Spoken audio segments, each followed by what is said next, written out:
Bonjour tout le monde, je suis très heureux de vous accueillir sur ma chaîne. Et pour ce tout premier test, on va regarder ma dernière partie en partie classique. Donc j'ai joué contre Jordan Van Forest qui a 2699.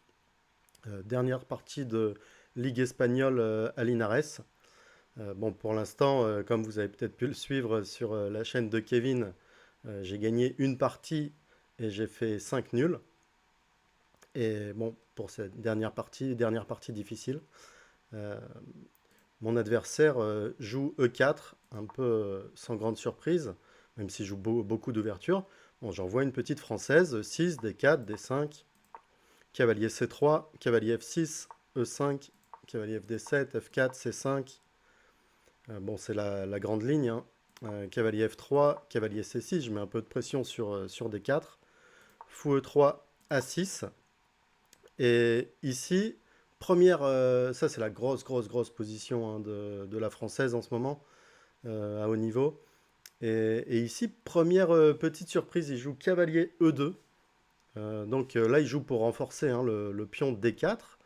Il a l'espace, moi je joue contre sa chaîne de pions. Et le coup cavalier E2, ça renforce le centre, ça renforce la case D4.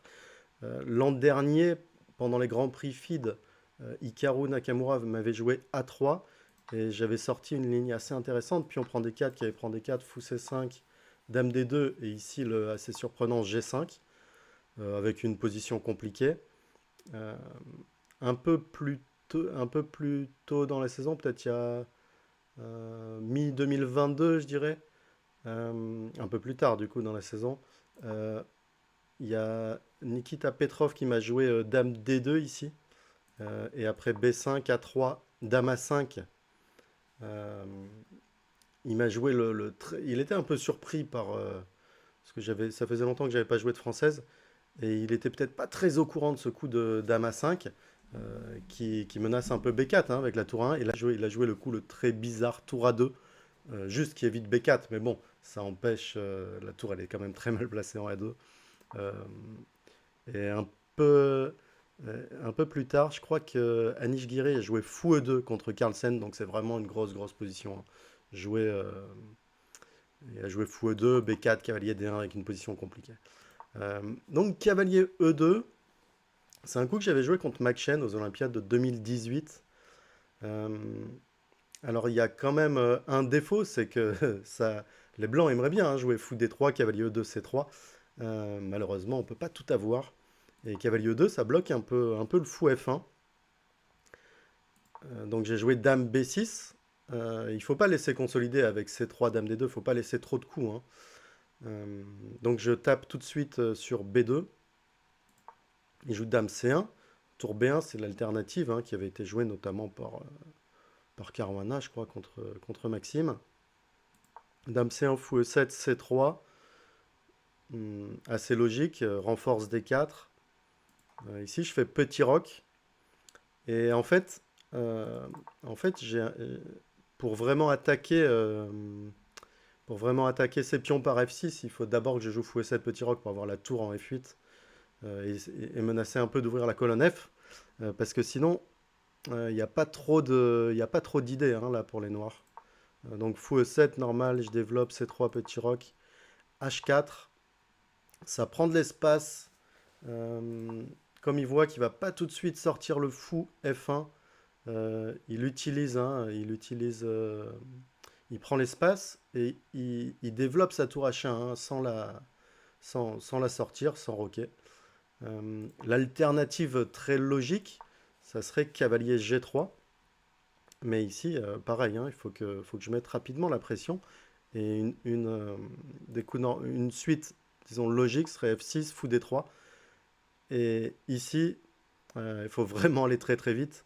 Et quasiment le seul coup, c'est pion prend, pion prend, pion prend, pion prend. Et dame B4 échec. S'il y a peut-être d'autres coups comme fou B4, mais dame B4 c'est pas mal. L'idée c'est de déplacer la dame pour pas être sous le fou E3. Et après roi E2, ok, là ça devient un sacrifice nécessaire, tour point F3. Parce que dans les françaises, hein, chaque coup, chaque tempo est vraiment important. Et si on laisse consolider, ne serait-ce que par A3, dame D2, Euh, on va rester avec un fou C8, une tour A8. On ne peut pas avoir un développement normal. Doit jouer, si vous choisissez de jouer les françaises, il faut jouer vraiment de façon très dynamique. Donc tour prend F3, pion prend F3, cavalier prend D4, avec une position pas claire. Donc les blancs peuvent pas vraiment sortir leurs pièces tout à fait normalement. Donc il a choisi H4, donc F6. Il faut que je mette la pression quelque part. H5, H6. Non, ça reste quand même assez théorique, mais il y a quand même plusieurs idées pour les blancs. Euh, donc H5, H6, j'empêche H6. Je veux renforcer un peu mes cases noires. Tour H3. Et ici, je vais jouer un coup assez solide, hein, parce qu'on n'a pas trop. En fait, tour H3, ça montre un peu il a pas trop d'idées pour l'instant. Enfin, il ne sait pas encore où et comment vraiment placer ses pièces. Et bah moi, je vais faire un peu pareil. Je vais jouer un coup un peu dans le même genre. Tour F7. Là, on ne sait jamais, hein, la case F8, elle peut être utilisée soit par le cavalier un peu plus tard, soit par la tour, quand le fou C8 il sera sorti, soit éventuellement par le fou. Ça renforce un peu G7 aussi, donc c'est quand même un bon coup de consolidation, tour F7.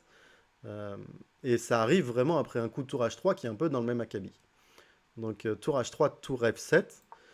D'autres plans assez logiques de française, ça serait Dame A5 par exemple. Moi je préfère tour F7, mais par exemple Dame A5.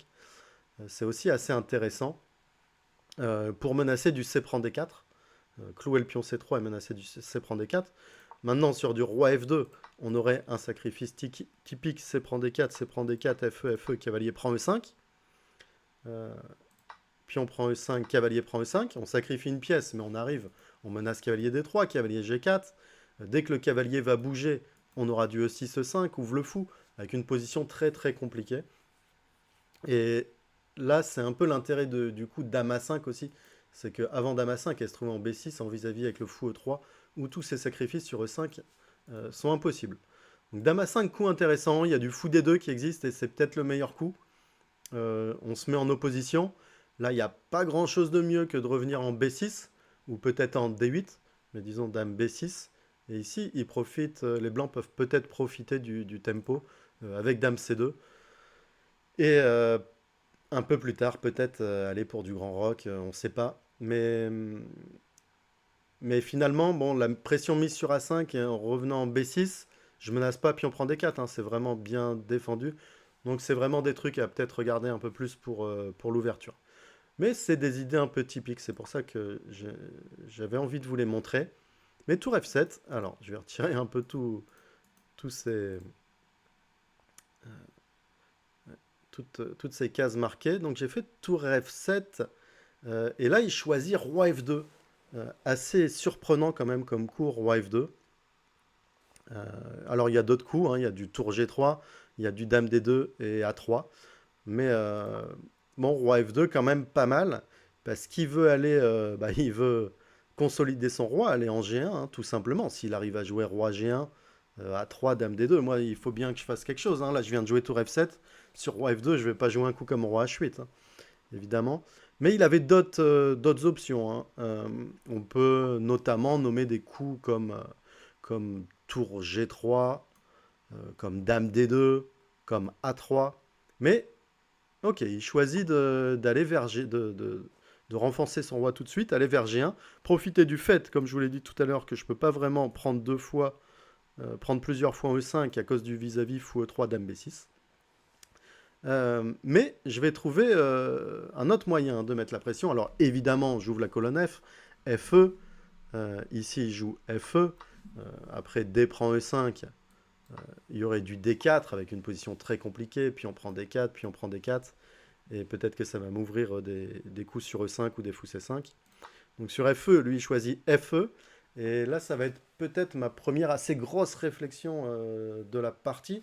Parce que ici, alors, j'ai le coup dynamique, évidemment, que je vois, c'est fou G5. L'idée, c'est quoi? C'est que si je joue fou G5, fou prend G5, pion prend G5, dame prend G5, maintenant, je vais jouer pion prend D4, pion prend D4, et cavalier, par exemple, cavalier prend D4, c'est cloué, voire cavalier D prend E5, et on profite qu'il y ait et le pion cloué et le cavalier cloué sur le roi. Donc ça c'est mon idée, hein, quand je joue FE, FE, ouvrir la colonne F pour avoir cette idée fou G5. Maintenant la question c'est est-ce que on prend d'abord en D4, puis on prend et fou G5, ou est-ce qu'on joue fou G5 tout de suite?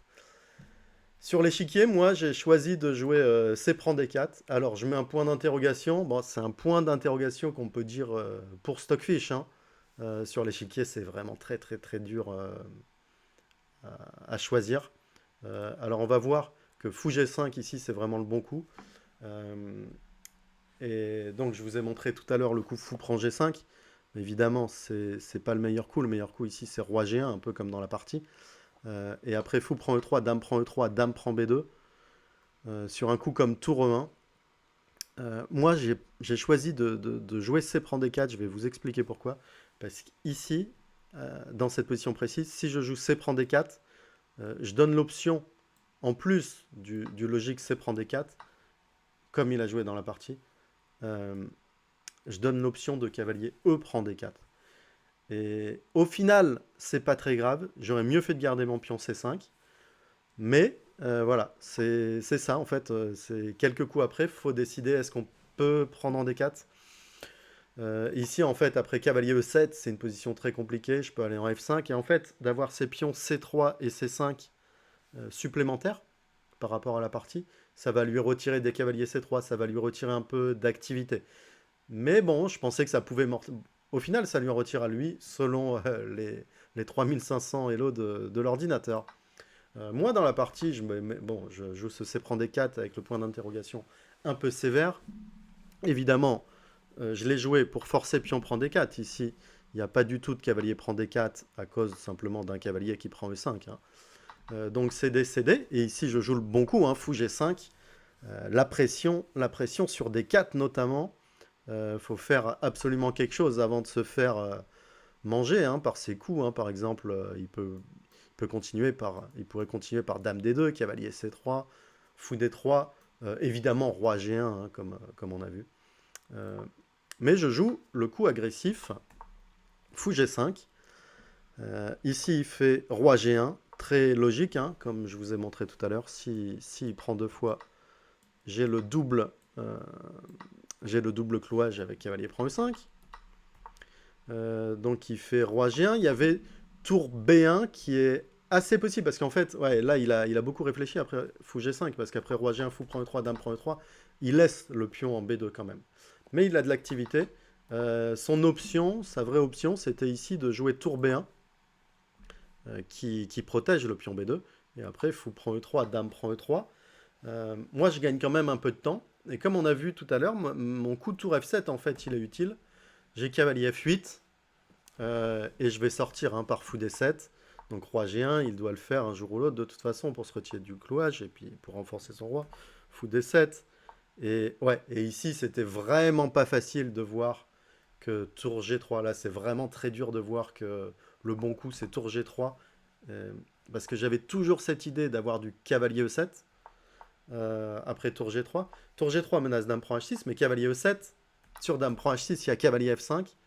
Mais au final, ici, après dame D2, cavalier prend G3, cavalier prend G3, euh, là, faut vraiment être lordi, hein, pour comprendre que c'est mieux pour les blancs. Et on va voir encore un peu des finesses, hein. Après fou B5, le coup logique. Fou prend, dame prend, cavalier G5. Ma tour peut pas rester sur la colonne F. Tour C7, logique, je vais quand même attaquer un peu, hein, sur la colonne C. D'où l'idée un peu de jouer le CD-CD en amont. Tour F1, tour C8. Et ici, il y a roi H2 qui est fantastique. Parce qu'en fait, ça va éviter les tours C1 et les échanges de tours. Par exemple, dame H8, dame E8, dame D3, va vers H7, empêche le cavalier de bouger, et après tour C1, tour F4. Cette position, elle est dure à jouer. C'est vrai que mon roi, il est faible, mais j'ai quand même beaucoup de... Je sais pas, j'ai énormément d'initiatives. C'est vraiment des coups blancs vraiment très très très très durs à jouer en partie. Et après longue réflexion, il fait roi G1, euh, qui garde, hein, quand même l'avantage, mais qui est moins fort selon l'ordi que tour B1. Roi G1, fou prend E3, dame prend E3, évidemment, je prends le pion très vite, hein. Ça, je me jette dessus. Et après tour C1, cavalier E7. Ok, je suis pas trop développé à l'aile dame, hein, j'ai la tour A8 qui a D7 fou C8, mais j'arrive vite quand même, hein, via K et B6, fou D7, tour à F8. On voit qu'en en 3 coups, euh, j'ai toutes mes pièces qui attaquent quand même. Cavalier E7, bien joué, parce que sur les tours G3, j'ai du cavalier F5, donc j'ai quand même un peu toutes mes pièces qui sont bien placées. Et ici, il va louper vraiment ici son avantage. Euh, Après beaucoup de réflexion, hein, parce que comme je vous dis, c'est des positions très très très difficiles à jouer. Il envoie cavalier H4 qui me laisse totalement revenir dans la partie. Ici, il pouvait jouer cavalier C3 encore. Alors, pourquoi cavalier C3 maintenant? Ça m'empêche quand même cavalier B6 à cause de tour B1. Hein, je vais vous le remontrer. Tour B1 et tape le cavalier B6. Donc ça m'empêche de sortir ici. Après, le cavalier, il a été vers E2 plutôt pour aller vers F4 hein, quand même. Hein, plutôt pour aller vers l'aile roi. Ici, en C3, en fait, il fait un peu de la prophylaxie contre mon développement par cavalier B6. Il sert surtout à ça. Euh, mais après, par exemple, ici, j'ai deux possibilités. Bon, cavalier F5, dame E1, ça c'est quand même assez difficile euh, parce qu'on va se refaire repousser par G4. Mais cavalier F8, c'est quand même le plus logique. Fou D3. Et ici, par exemple, roi H8. En fait, ici, c'est bien pour les blancs. Alors, roi H8, c'est notamment hein, pour éviter les fous H7 échecs quand madame va vers A3. Donc, bon, roi H8, c'est un coup prophylactique plutôt bon en général. Et vraiment, sur l'échiquier, ici, c'est assez dur de comprendre que les blancs sont vraiment mieux. Par exemple, dame E1. Protège C3, c'est pour jouer tour B1 en protégeant C3, un coup pas facile déjà. Par exemple, fou D7, tour B1, dame A3 et cavalier H4. Et il y a les cavaliers G6 échecs. Et après les cavaliers G6, qui prend G6 à G, va y avoir de la pression sur H6. Et finalement, c'est très dur à jouer. Ça ouvre aussi la tour vers la dame. Euh, ok, vraiment pas facile à voir. Euh, Pas étonnant qu'ils choisissent un coup comme cavalier H4, hein, quand même un peu plus logique. Il faut vraiment, vraiment bien sentir. Hein. Il y a peu de joueurs hein, qui pourraient envoyer cette ligne de cavalier C3, cavalier F8, dame 1. Donc il joue cavalier H4. Oh, et ici, bon, bah, cavalier B6, tranquille. Hein. Il n'y a pas de tour B1. Je vise la case C4. Je vois quand même que sur un coup comme tour G3, cavalier C4, dame prend H6, fou D7, je vais avoir, même s'il attaque, ok, ma tour en F7, hein, mon coup tout à l'heure de tour F7 qui protège G7, et ma tour qui va arriver en F8, peut-être mon fou en B5, mon cavalier en D2 qui va taper F1, qui peut revenir sur E4. Ok, il n'a pas de mat tout de suite. Malheureusement pour lui, il ne peut pas jouer un coup comme cavalier G6, parce que là je prendrais sa dame. Et c'est dur pour lui vraiment de continuer l'attaque. Moi j'ai mon contre-jeu aussi. Donc malheureusement, il n'a pas joué ce coup tour G3 hein, qui m'aurait donné, je pense, une partie plus facile à jouer. Il choisit cavalier C3, donc cavalier C4. Logique, je suis mon plan en plus, il menace quand même le tour B1 ici. Donc cavalier C4, fou prend C4, pion prend C4. Et ici, il joue tour B1. J'ai toujours un pion de plus. J'ai les cases blanches, j'ai la case D5 et il a ce petit perpète, hein, tour B1, dame C2, tour C1. Je reviens en B2, tour B1, dame C2, tour C1. Et après toutes ces aventures en Espagne, bah, je décide de finir avec dame B2. Peut-être que je pouvais jouer dame D3 ici. Bon, ça restait une position à peu près égale. Mais voilà, une belle répétition pour finir. Donc je finis ce tournoi avec une victoire et 6 nuls et 9 petits puntos quand même dans la besace. Euh, voilà, bah écoutez, j'espère que cette première partie, ce premier test en fait de vidéo vous a plu et à bientôt pour de prochaines aventures.